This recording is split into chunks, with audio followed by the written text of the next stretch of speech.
For our innovation project is called ships. I'll talk about the bad things about them.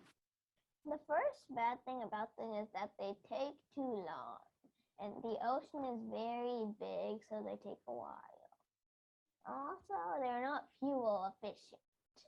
When they cross the ocean, it takes so much fuel that they're spending more money in fuel that they get from selling the goods the cargo ship is filled with.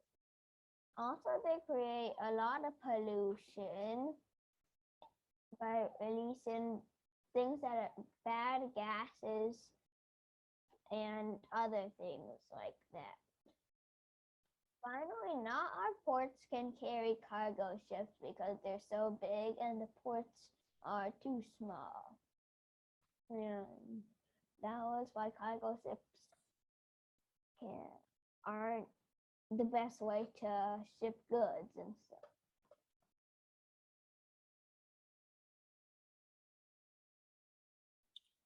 This is our innovation project. We designed this cargo ship to have net zero carbon emissions. It has solar panels and water turbines to generate as much power as possible.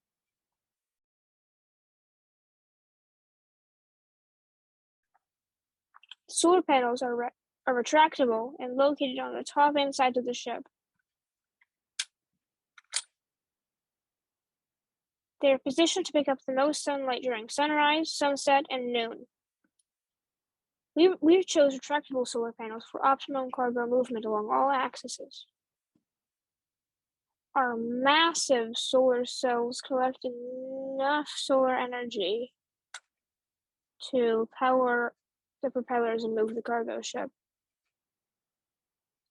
The cargo fits nicely underneath the retractable solar panels so that it can be unloaded.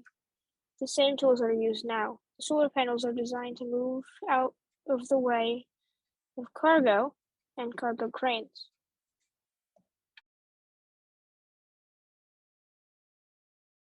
The cargo ship's water turbines are located on the bottom and are on the bottom of the ship and are powered by the movement and speed of the ship. These water turbines let the ship receive power during cloudy weather, stormy weather, when the panels are dirty or broken, and also during night.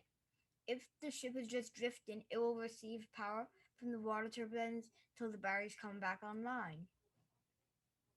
More power storage and generation is always good for emergency situations.